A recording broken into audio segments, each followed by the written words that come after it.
쌍용자동차 인수와 합병 투자 계약 해지에 반발한 에디슨 모터스 컨소시엄 결국 소송 카드를 꺼내 들었습니다.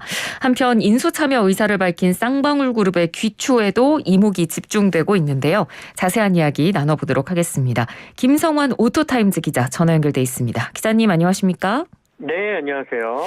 에디슨 모터스 컨소시엄이 이제 대법원에 특별 항고를 제기를 했습니다. 그러니까 뭐 한마디로 회생 계획안에서 이 에디슨 모터스가 배제된 것에 대한 이 결정을 받아들일 수 없다. 뭐 이런 의지 표명이라고 볼 수 있겠죠. 네, 맞습니다.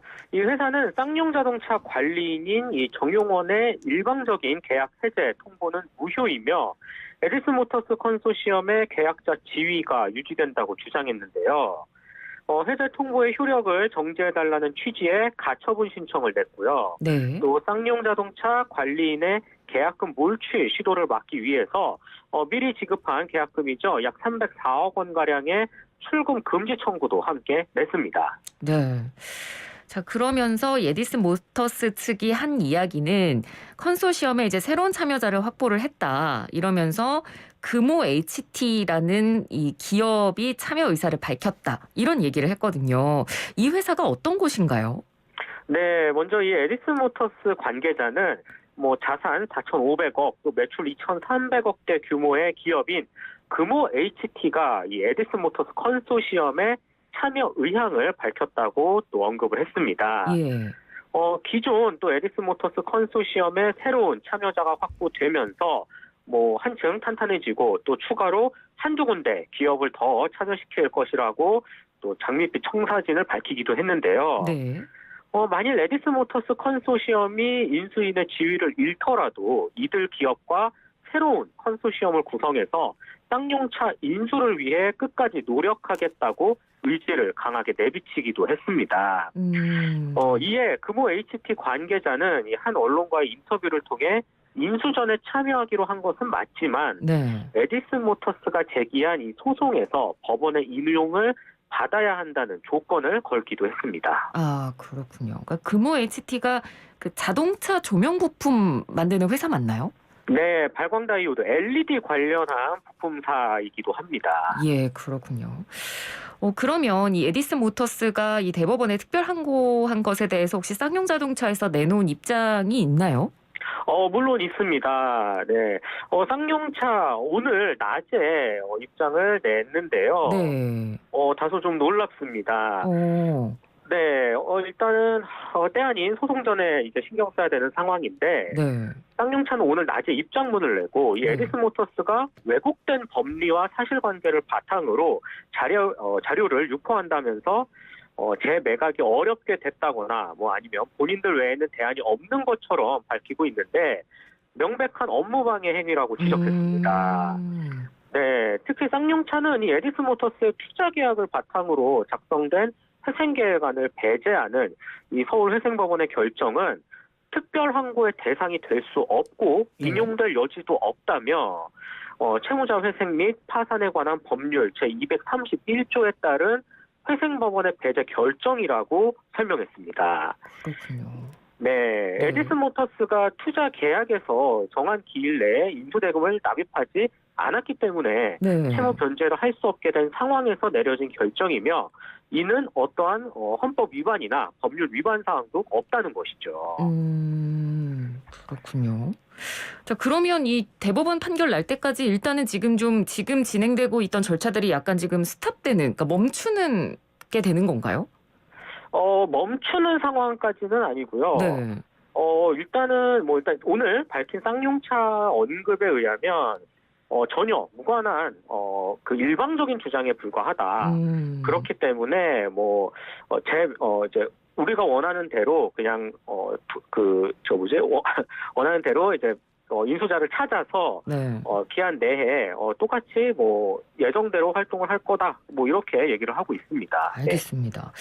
자, 그리고 또 한 가지 주목받고 있는 부분이 쌍방울 그룹이 인수 의사를 밝힌 부분, 이 부분에 대해서 지금 상당히 관심도 많이 모아지고 그래서 뭐 관련한 주가도 지금 널뛰기를 하고 있는 상황인데 네, 맞습니다. 쌍방울 그룹 계열사가 그러니까 뭐 특장차 전문 기업들 하고 같이 인수 결정을 하겠다. 뭐 이렇게 이야기를 지금 한 거죠. 네, 그렇죠. 이 쌍방울 그룹은 특장차 제조회사인 광림을 중심으로 그룹 내 다른 상장 계열사들이 참여하는 컨소시엄을 구성할 계획이라고 밝혔는데요. 자금 조달 방안 등 구체적인 안건을 최대한 빠르게 정리해서 이르면 다음 주 정도에 공식 입장을 밝힐 것이라고 말했습니다. 네. 참고로 이 광림이라는 회사 1979년 설립해서 중량물 운반을 위한 또 이동식 크레인 사업이라든지 뭐 전기 작업차, 청소차, 소방차 등을 만드는 특장차 사업을 하는 업체입니다. 네. 근데 뭐 방금 이제 자금 조달 계획을 다음 주에 쌍방울 그룹이 밝히겠다라고 이야기를 했다고 지금 기자님이 말씀을 해주셨습니다만 업계에서 지금 가장 걱정하고 있는 부분이 바로 이 자금 조달 능력이 과연 얼마만큼 되느냐 이 부분일 것 같거든요. 네. 지금의 상황에서 발생하게 된 원인 그리고 앞으로의 과제 전부 자금 조달과 관계가 있습니다. 네. 말씀하신 것처럼 이 쌍용차 인수에 들어가는 금액이 상당합니다. 회생 담보권이 한 2,300억 원 정도 되고 네. 조세 채권이 550억 원, 회생 채권 5,400억 원 등의 빚을 지고 있는 상황에서 네. 채권 상환과 향후 운영 자금 등을 고려하면 쌍용차 인수 시 최소 1조 원 이상이 필요할 것으로 업계는 추산하고 있는데요. 네. 즉 막대한 돈을 쏟아부어서 급한 불을 끄고 또다시 일으켜 세울 만한 신차 개발과 생산까지 전부 자금으로 메꿀 만한 여력이 있어야 된다는 이야기입니다. 네. 근데 쌍방울 그룹이 그만큼의 자금력을 가지고 있나요? 어떻습니까? 네, 이 부분에서도 많이들 걱정과 검증이 필요한 시점인데요. 네. 실제로 지난해 5월 이 쌍방울 그룹과 광림은 컨소시엄을 구성해서 이스타항공 인수 전에 뛰어들은 바 있습니다. 네. 네, 하지만 무산돼서 고배를 마신 이력이 있는데 지금은 이보다 스케일이 조금 더 크죠. 네, 참고로 쌍방울 그룹은 7개 계열사의 전체 연매출이 한 6천억 원 정도 되고요. 예. 가지고 있는 현금은 1천억 원대로 추정이 됩니다. 뭐 그냥 숫자로만 봐도 쌍용차 인수를 위해서는 턱없이 부족한 상황이고, 네. 뭐 사실상 이 영혼까지 끌어모은다고 하죠. 영끌을 해서 투자자를 유치하고 또 전사적으로 쌍용차에 쏟아 부어야 가능한 일입니다. 예, 그렇군요. 그래서 일각에서는 뭐 이런 약간 의혹의 눈초리도 있습니다. 뭐 쌍방울 그룹도 이 에디슨 모터스처럼 쌍용차 부지를 나중에 이제 매각해서 그 개발 이익을 얻기 위해서 인수에 나선 거 아니냐 이런 의혹의 눈초리도 사실 좀 있긴 하거든요. 업계에서는 어떻게 보고 있나요? 네, 업계에서도 이런 걱정과 의혹이 없는 건 아닙니다. 네. 아무래도 이 회사 자체가 쌍용차에 비해서는 많이 작기 때문에 그렇죠. 그렇게 네. 네. 어찌 보면 자연스럽게 의문이 가는 부분이기도 합니다. 더욱이 또 이 전기차 비전을 제시했던 에디슨 모터스와는 다르게 네. 쌍방울은 쌍용차와 어떠한 사업 시너지를 낼 수 있을지도 별다른 아이템이 없거든요. 예. 네. 이런 부분도 불투명하고 무엇보다도 마땅한 외부 재무적 투자자도 지금 보이지 않고 있어서 제2의 에디슨 모터스 사태가 나올 수 있는 게 아니냐는 걱정의 목소리가 일부를 중심으로 벌써 들리고 있습니다. 네, 알겠습니다. 자, 일단 오늘 이 쌍용차 상거래 채권단이 이제 회의를 열고 쌍용차 재매각을 위한 세부 사항들을 결정을 하게 될 텐데요. 오늘 회의에서는 그러면 어떤 이야기들이 좀 오갈까요? 네, 오늘 또 이 쌍용차 상거래 채권단이 회의를 열죠. 정말 빠르게 이게 상황이 전개되는 것 같다라는 생각이 드는데, 네. 일단 쌍용차 인수 의지를 가진 잠재 후보에 대한 정보를 공유하고요. 그다음에 재매각을 어떤 방식으로 추진할지 뭐 대략적인 방향을 논의할 예정입니다. 네.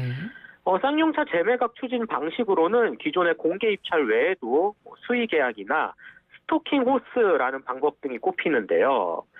스토킹 호스 같은 경우 이 회생 기업이 인수 의향자와 조건부 인수 계약을 먼저 맺습니다. 네. 그 다음에 공개 입찰을 진행하는 방식으로 공개 입찰에서 더 좋은 조건을 제시하는 후보가 없다면 기존의 인수 의향자가 낙찰받는 방식입니다. 예.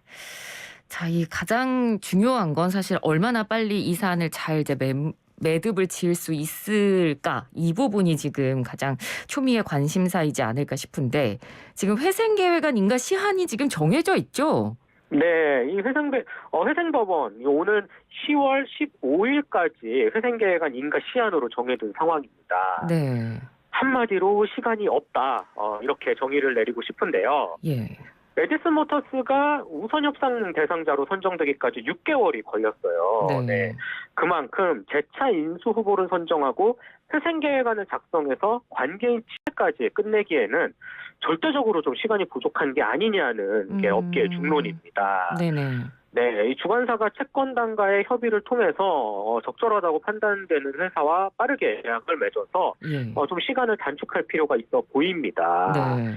네, 채권단 측은 이 에디슨 모터스보다 재무 여력을 갖추고 또 자동차 산업에 대한 이해가 높은 인수 후보를 찾겠다는 입장이지만 이게 또 말처럼 쉽지 않은 것도 사실이죠. 네. 그러니까 방금 쉽지 않다고 표현을 해주신 게 그럴 수밖에 없는 게 시한은 지금 10월까지고 그래서 지금 6개월 정도밖에 시간이 남지 않아 있는데 이 상황에서 계약을 진행을 하기도 벅찬데 지금 에디슨 모터스 측이 소송까지 지금 건 상황이기 때문에 이런 상황에서 또 다른 업체랑 뭔가 계약을 진행한다거나 뭔가 다른 절차를 진행시키기에는 좀 부담스러운 측면도 없지 않을 것 같아요. 네, 쌍용차 입장에서는 여러모로 좀 골치가 아픈 상황이 됐는데요. 네.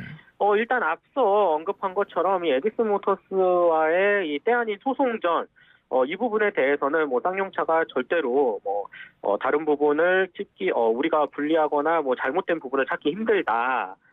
라는 이제 내용과 함께 이제 다수의 인수 의향자와 접촉 중이며 최대한 이른 시일 내에 재매각을 예정대로 추진할 것이다라고 언급을 한 상황이죠. 오늘 낮에. 네, 알겠습니다. 참 이 쌍용차 문제 자체가 이렇게 저희가 오늘 지금 드러나 있는 사안을 가지고 이야기를 하고 있습니다만 사실 아마 우리나라 국민들이라면 쌍용차 얘기가 나오면 참 마음이 안타깝다는 생각이 가장 많이 들거든요. 일단 쌍용차 관련된 역사를 우리가 너무 잘 알고 있고 또 이제 쌍용차에서 지금 근무하고 계시는 분들도 정말 많기 때문에 저희가 이 사안을 그냥 가볍게만 받아들일 수는 없을 것 같은데요. 앞으로 이 쌍용차 인수 전망은 업계에선 어떻게 보고 있습니까? 네, 말씀하신 것처럼 저희 업계에 있는 저희들도 되게 안타깝고 좀 긍정적으로 풀어나가기를 바라는 마음이긴 합니다. 네. 아무래도 일단 직원들도 너무 많고 협력 계열사도 200여 곳이 넘을 뿐더러 평택 지역 경제에도 큰 타격을 입을 수 있기 때문에 또 무엇보다도 우리 기업이잖아요. 그렇죠. 네, 그만큼 좀 잘 됐으면 하는 감이 없지 않아 있는데 하지만 이 쌍용차 인수 전망은 그리 쉬워 보이지는 않습니다. 네, 인수 전에 뛰어들겠다는 소식은 다양한 곳에서 들리고 있지만 이 각 업체들이 또 이제 주식까지 널뛰게 하면서 아주 기이한 현상을 지금 보이고 있죠. 그렇죠. 네. 이 너무 거대해진 회사의 적자와 규모를 고려할 때 이를 품을 만한 마땅한 회사는 좀 구체적으로 눈에 보이지 않는다는 게 문제입니다. 네, 그만큼 제2의 에디슨 모터스 사태가 또 발생하지 않으리라는 법은 없고요. 그만큼 쌍용차 인수전, 이 전망은 안개 속을 걷고 있으며 롤러코스터처럼 급변하는 상황이 자주 연출되지 않을까 생각합니다. 네, 또 2020년 12월 21일부로 거래가 정지된 쌍용차 주식의 다시 해제 여부도 아직까지도 불투명한 상황이긴 합니다. 네네. 알겠습니다. 아무쪼록 좀 긍정적으로 잘 마무리가 돼야 할 텐데요. 참 안타깝고 걱정이 많아지는 사안입니다. 오늘 말씀 잘 들었습니다. 고맙습니다. 네, 감사합니다. 네, 지금까지 오토타임즈 김성환 기자였습니다.